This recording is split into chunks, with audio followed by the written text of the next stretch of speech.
Polish-Australian Business Forum presents Unity. Stories about us.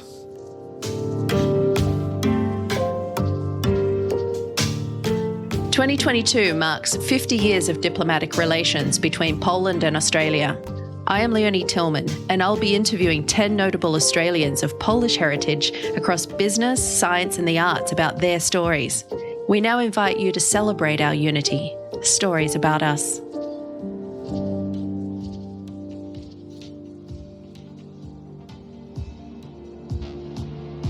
Bart Kołodziejczyk has had an amazing international career in engineering and electronics, through nanotechnology, and increasingly in sustainability.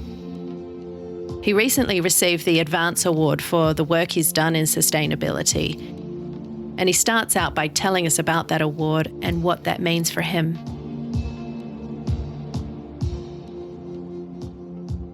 Yeah, so Advance Award is supported by Australian government and basically aims to recognize Australians that do extraordinary, things in many different fields. In particular, my award was in sustainability field because I've been involved in renewable energy for a number of years, as well as hydrogen, but also other environmental causes. So yeah, that was big achievement. The overall winner, the award was actually presented by Scott Morrison, so that was a big deal. Yeah, very exciting. So unfortunately I couldn't be there, purely because of COVID, but also I was actually away during that time. I was in Europe. So the awards were held live or they were actually remote? I believe partially they were held live, but winners and different basically attendees were actually encouraged to attend virtually. Yeah, the hybrid of the new world. Yes. So what does this award mean for you and your career going forward?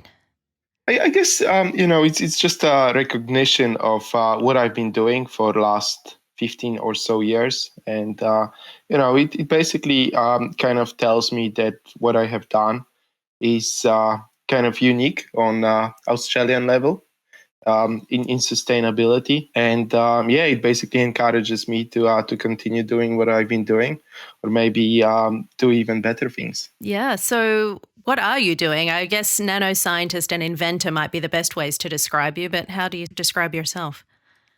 Look, I don't really know. So, I've been doing many different things over the years, renewable energy, but also nanotechnology, obviously, as you mentioned. I have also done some biosensors.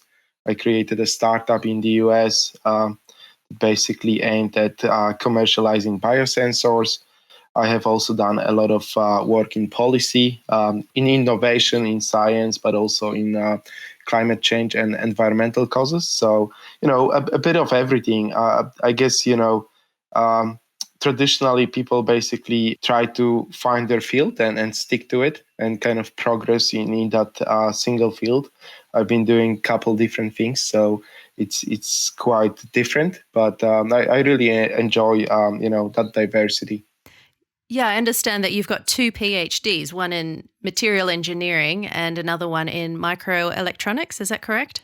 Yes, correct. And so why 2 PhDs?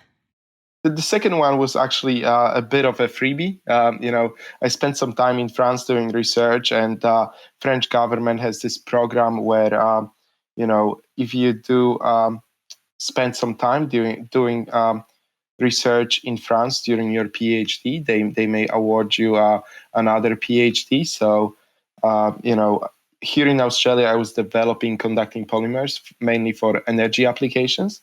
And in France, I was actually using those conducting polymers in bioelectronics. So mainly biosensors, but also, brain electrodes and similar applications. So, the same material, but 2 different applications. And for that reason, I got 2 PhDs. I also have, 6 masters in many different fields, very diverse, from mechanical engineering to renewable energy science, European studies as well. So, I basically wanted to explore many different fields. And somehow by now I got 6 different masters. Bartłomiej has a natural curiosity about the world and people and cultures, and I asked him where this curiosity started from. I was actually thinking about it a while ago, and when I was born in Poland was still a communist country. I don't really remember communism, but I effectively grew up in post-communist Poland, so things were limited. We couldn't easily travel overseas, so it was quite hermetic and constrained to your local kind of community. And I guess that really ignited my curiosity. So, I always wanted to travel, kind of meet different people, learn different languages, see how different cultures basically react and how they, operate. And I was basically curious, probably because at that very early age, I was kind of not given that opportunity. So, when I was in university, I actually started traveling extensively. And in that case, I managed to actually combine, traveling with personal development, whether that was education or kind of, internships or work experience or similar things. And, before actually coming to Australia, I have lived in, I think, 5 different countries. So obviously Poland, I'm not counting Poland in because that's where I was born. But I also lived in Hungary, I lived in Spain, I lived in Denmark, I lived in the UK for some time. And even in Iceland, just before coming to Australia for the first time, I was actually in Iceland. So I was flying from Reykjavik to Melbourne.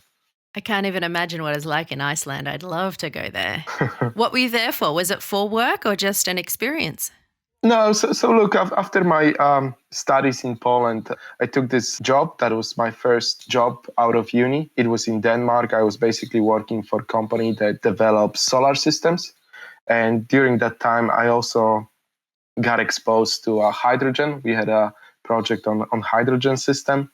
I got kind of, I guess, intrigued and, excited about opportunities that hydrogen brings, and also how immature that field was back then.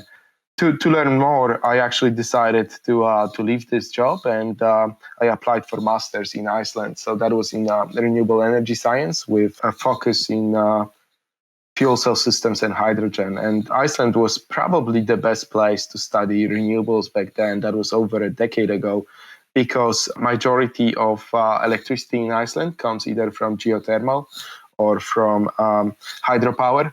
Not many people are aware, but the very first hydrogen refilling station was actually developed by Shell and a few other parties in Reykjavik, in the capital of Iceland. And it is this work in hydrogen and renewable energies that led Bartłomiej to work with Fortescue Metals, one of Australia's biggest mining companies. Fortescue Metals Group is traditionally a mining company, but in particular iron ore mining company. But I guess because of this massive success of the company over the last 18 years, our leadership decided to explore other revenue streams. And, initially it was purely in mineral resources. But even more recently, we decided to explore renewables, and in particular production of green hydrogen and green ammonia. So that's when Fortescue Future Industries was created. And, at Fortescue Future Industries, we are looking at developing very large-scale renewable energy projects to, enable green hydrogen and green ammonia economy globally. And so your role is chief scientist, is that correct? Yes, correct. So what are you responsible for there? Is it about innovating because you're an inventor and an innovator, or is it driving a team? Is it more a leadership role? I guess both. Fortescue is quite dynamic place. It's also very different in terms of culture and how we do things. So I'm responsible for technologies, enabling technologies, as we call them, to make sure that this entire value chain can happen. We need basically investment in technologies and technology development. I'm looking after different technologies. We are also doing R&D internally to develop some of those technologies. And effectively, it's a leadership role, but also kind of intrapreneurship role. I'm kind of entrepreneur internally, so I get a lot of flexibility and a lot of space to explore different things. So that's really good. Yeah, you mentioned intrapreneur, and I know that you're also an entrepreneur. You said that you've started 3 tech startups. Can you tell us a bit about those? Are they in Australia or are they elsewhere? They were actually elsewhere. So they were mainly related to renewables again, although one of them was actually in biosensing space. So in that case, I developed a gluten biosensor that can detect and quantify amount of gluten in the food. That was done in the US during my postdoc at Carnegie Mellon University. And gluten intolerance and celiac disease are big issues. Back then when I was developing that sensor, that was 2015, 2016. Celiac disease and gluten intolerance were kind of, in mainstream media. Somehow these days we kind of forgot about those issues, but back then they were, on daily basis kind of mentioned. So it was kind of, hot topic to develop that gluten biosensor. There was nothing alike in the space. So, people that basically have celiac disease, if they eat food that contains gluten, they can basically end up in hospital or even worse. So, it's very important to actually have this degree of safety, another degree of safety. There are many restaurants that, tell you, oh, it's gluten-free, but really it's not. There is still some small amount of gluten. So understanding how much gluten there is in the food and being able to quantify it reliably and quickly, because that sensor basically was quite responsive. You could basically quantify how much gluten there is in the food in terms of minutes. That was really good. But same time, I kind of missed Australia. My fiance was still here in Melbourne. Currently, my wife. So after a year in the US, I basically decided to come back. My other startup was actually a wind technology company that was based in Israel. So it kind of failed because it was early in the days, but it was quite interesting. I think these days, renewables are attracting a lot of attention. There is a lot of money in the field. So it actually got to a point where, sometimes on weekly basis, I'm basically approached by different VC firms asking if I have something investable. So it's quite funny because last time when I checked, it was the other way around. But well, once you start winning some awards, you start attracting some attention, I imagine. And I'd like to also link back to the Annual Indigenous Forum. Is that your initiative? Yeah. So when I returned back to Australia from US, I've been involved in policy making with UN, with G20, so Group of 20, with OECD and IUCN, as well as some other organizations. Coming from, I guess, academia originally, I kind of managed to find my way to provide advice and expertise to those international organizations. And I created a not-for-profit organization once I returned back to Australia called Scientists in Residence. because I wanted to basically show Australian academics that there are also other career pathways. So in particular, kind of train them how to engage with policy making, both on local, national, but also international level. And, we also run workshops and science outreach activities. And because of that broad nature of our work, we also decided to actually engage with indigenous community. And we created this Indigenous Sustainability Forum to kind of showcase how indigenous communities in Australia have been basically deploying sustainability practices, very simple ones, but very effective. You can call them nearly nature-based solutions because, that they are so simple. And in many cases, they actually, involve nature to basically prevent climate change. And by doing that, by basically bringing this indigenous community with non-indigenous community, we basically wanted to, first of all, show this traditional knowledge and sustainability practices, but also kind of close this gap between indigenous and non-indigenous communities. So it's been going great until COVID. We cannot hold forums or meetings in person. So it's been difficult, but previous editions have been great And success. is that somewhere, are you working with one particular community, or is it a range of communities that you're working with?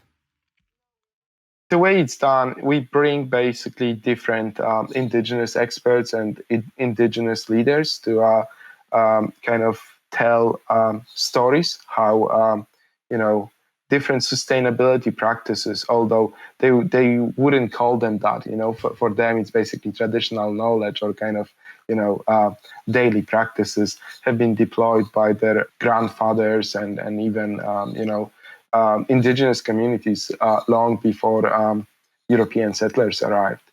So, but by basically showcasing those extremely simple but very effective practices, to non-indigenous communities, we actually show that that there is a lot of value and a lot of knowledge that you can learn by engaging with each other. And does this have a policy element to it as well? Not at this point, but look, I gave a talk once at UN meeting in Bangkok in Thailand, and they were very interested in engaging indigenous communities and kind of getting their voice and understanding what they are doing in climate change space and sustainability space. But so there is obviously interest, but I guess again because of COVID, it didn't materialize. Bartłomiej now has his life predominantly in Australia and has a young family here. I ask him about what were the events that led to him having an interest in Australia and ultimately ending up here.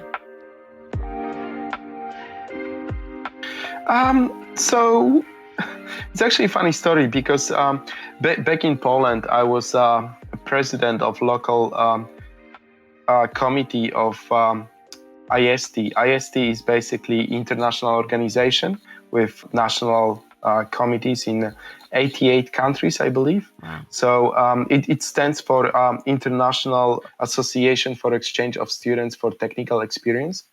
So effectively, it's one of the oldest international kind of exchange associations. It was created just after Second World War. And the idea was to basically build, again, capacity and understanding between membership countries, but also to kind of exchange students and learn about cultures. Same time, enabling those students that basically study technical or engineering degrees to gain practical experience in different countries. So the way it operates is that those 88 countries basically collect internship offers in their countries locally from different companies and different organizations. Universities are also involved. And then every year there is basically annual meeting where those delegates meet and they exchange those offers one for one. Sometimes it can be 2 for 1 if offer is really good. So you can bargain, but Yeah, so I was involved in EIST, and we actually had a trainee from Melbourne. He was basically working for a construction company in my city. So that's Rzeszów. That's where I was born, and I went to university. James basically came for 3 months. He liked it so much that he stayed for a year. And he basically, my family invited him for Christmas. So Beautiful. we basically traveled around. He became a really good friend. So I always wanted to visit Australia. And during my master's in Iceland, we were given opportunity to actually go and do master thesis research elsewhere, including abroad. And I was like, okay, maybe it's time to go to Australia finally. And Melbourne was pretty much straightforward pick because James was here. So I had this point of contact. And I basically emailed a few professors at Monash University. They invited me, and I came over initially for 4 months. So it was, again, supposed to be a short adventure, but I decided to stay longer. I was offered a PhD scholarship, and I decided to continue my Australian experience. Same time, it's quite funny because when I was here in Melbourne, my supervisors during my master thesis, they actually tried to convince me really hard to stay and do my PhD. But same time, I had another PhD already aligned in Switzerland. I told them, I'm going to Switzerland. And I actually went back to Iceland.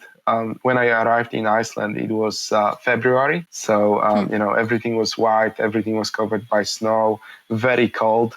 A few days before that, I was actually at the beach. So I defended my thesis. One of my supervisors, he basically called me after that, and he was like, so when are you coming back? And I was like, oh, I told you I'm not coming back. But then I looked through the window and everything is covered by snow. And I was like, oh, Switzerland will be the same. I'm like, okay, organize it. I will come back. So Easy one. It was very spontaneous. What are the values then that are attractive about Australia, despite the weather being moderately appealing?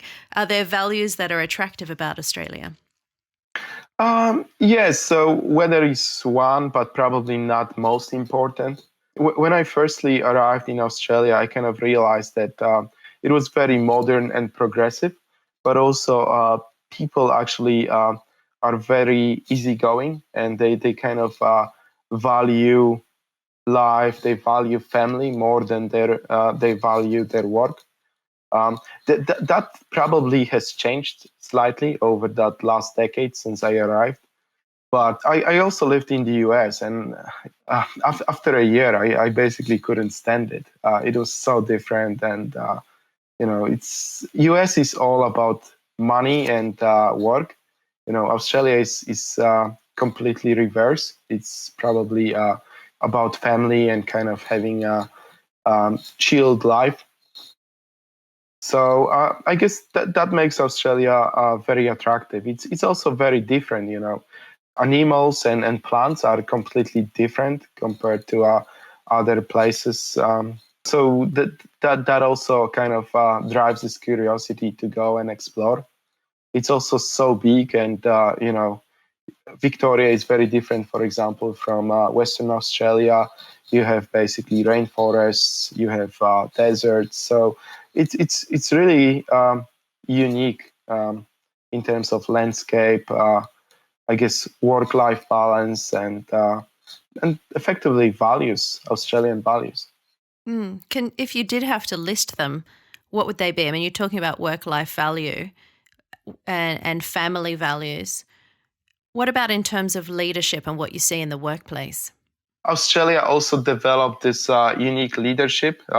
It's very different compared to leadership deployed in other parts of the world where I used to work. It's probably much softer and kind of more empowering, and I really like that.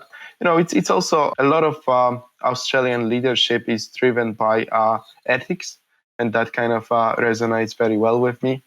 Recently, I also learned about new type of leadership, which is called wise leadership. So I would probably call Australian leadership a bit like wise leadership. Can you tell me a bit about that? Yes. So it's actually difficult to describe it, but it's basically, you have knowledge, you have intelligence, you can be smart, but being wise is something kind of completely different. But it kind of combines all those different things. So being smart, intelligent, etc. And I guess Australian leadership really kind of deploys that ethical and wise leadership, because many things that basically, many decisions that are made at Australian companies and organizations are basically driven by this ethical and wise kind of decision making, I would say. And most of your career has been conducted abroad or outside of Poland. But if you did have to sum up Polish values, how would you do that? Poland is, I guess another extreme. I really like the way Polish people kind of interact and behave. They are also very ethical and very empowering. But same time, I feel that they might be more aggressive in their leadership. Also, they are probably more straightforward. So, if they don't like something or if you made a mistake, they will tell you straight away. And I kind of I made those mistakes when I came to Australia. I was also quite straightforward, and normally when I would basically do that in Poland, whoever I was talking to, they wouldn't get offended. But I kind of started realizing that that's not a way to go in Australia. So that was a lesson hard learned. How did you get the response from that? I mean, I kind of realized that they are not very impressed. So, they kind of probably felt like I'm telling them off, but, that's not the idea. And, in Poland, we actually don't take it that way. So it's actually funny because wherever you go, you really need to learn how to interact with locals, because, what is considered normal in one country may be very offensive or kind of taboo in another country. And how do you manage that when you're traveling so much? I mean, you mentioned living in 5 countries, but then I'd had other countries like France, China, Singapore, Malaysia. There's more than 5 countries you're traveling and engaging with. So how do you manage the intercultural barriers? So those 5 countries, by the way, I lived in those 5 countries before arriving to Australia. And then, I've been in Australia for nearly 12 years, kind of on and off. I also lived in France when I was doing this PhD, and then I left for a year to US. I also lived in Singapore and China for some time. So look, even Singapore and China are completely different. You would think that they are so close to each other, but again, they are very different. So I guess you basically need to be very careful in the very beginning when you start interacting, and trying to kind of understand local values and local culture and how it's done and what drives it. Is really essential. So you cannot basically, jump into it straight away and basically try to deploy a leadership or a negotiation style that you would basically deploy elsewhere. You basically need to kind of be a bit shy in the beginning, kind of understand how it's done on the other side, how your counterpart kind of behaves and what drives him, and then you have to adjust really. So it's basically starting slowly. Don't be aggressive and try to understand local culture. Mm. And so, what's been the highlight of your career so far? I don't think I have career highlights, or I'm not very career driven. I'm very curious about many different things, and I guess that's what enabled my career. But other than that, there are some people that basically they start university, and during their time at university, they basically build this career development plan 10 years in.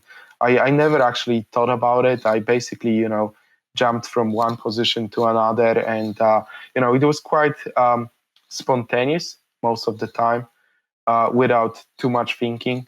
I basically, wanted to explore different opportunities, working at different companies, different places, and those decisions basically drove my kind of career pathway. It was a bit of a maze, but I don't feel like that there was a highlight. Maybe it's yet to come. He's had such a broad and diverse career already at such a young age, and I ask him what his influences have been and what drives him now for the future.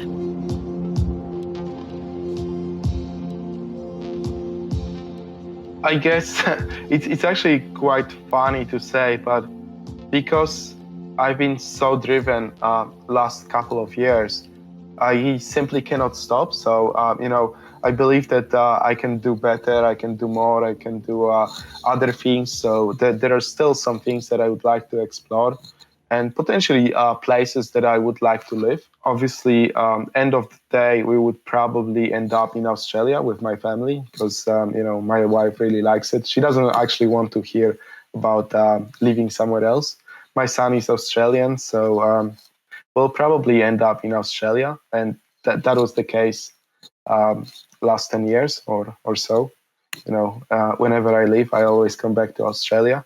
It always attracts me. So that feels like home to you? Pretty much. I haven't been to Poland for 5 years for a number of different reasons, but I still have family and friends. And sometimes I feel that because I left Poland, I actually missed out on many things.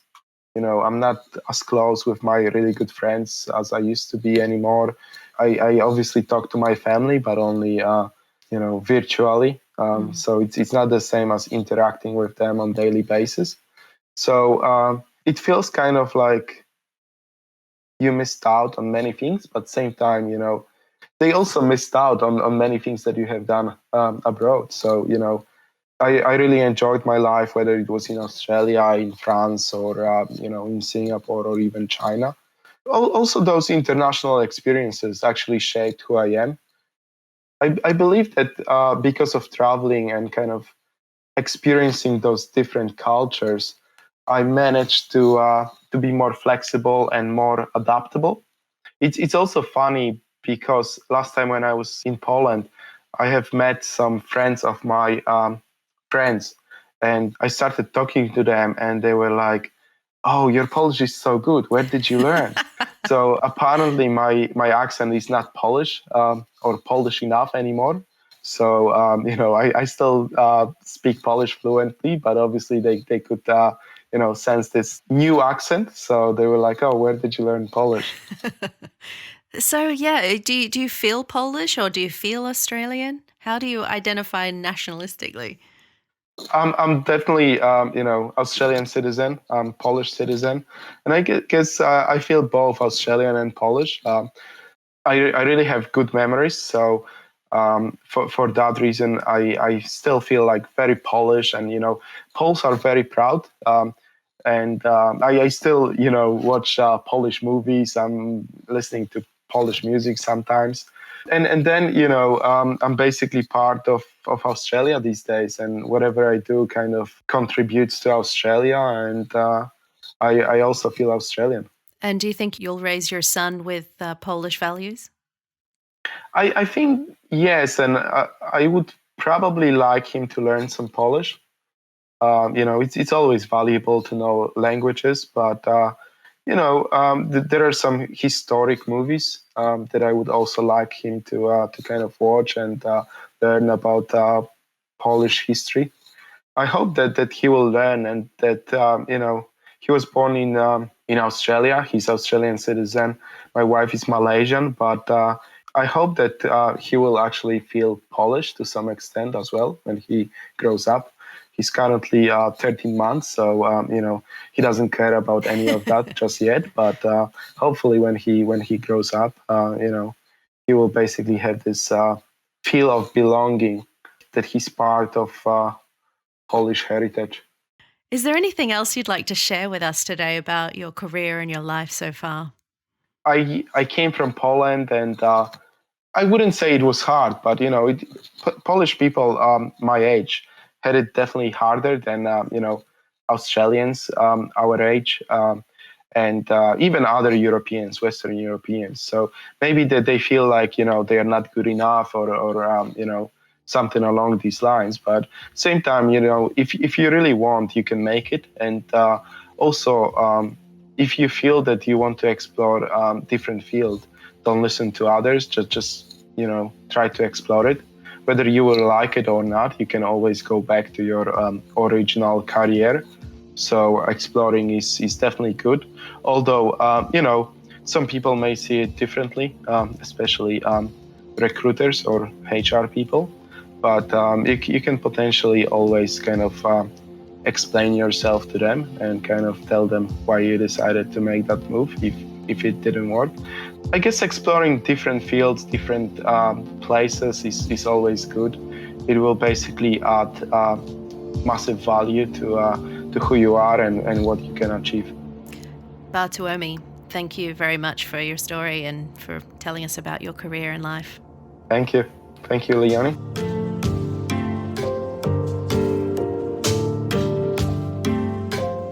For more information on this project, go to pabf.com.au. This podcast was brought to you by the Polish Embassy in Australia, Polish Investment and Trade Agency, Polaron, the Freedom and Democracy Foundation, English for Business, and SBS Radio. This was put together by March Made Collective.